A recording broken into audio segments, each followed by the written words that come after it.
foliage looks beautiful just on its own. Look at that, a lovely bunch of Escallonia like that. Just a couple of roses. Watering the base of your seed drill before you sow.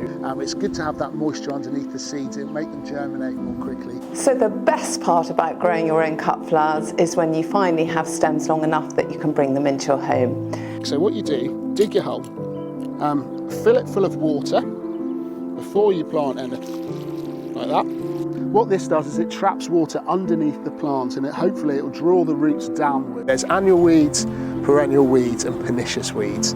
So you're really aiming to get good germination and a good root structure. Trying to cut basically the stem and the leaves away from the roots. Splits the water up into fine droplets. But you can see what I mean by just using anything as a vase is a really lovely way of bringing flowers into your home.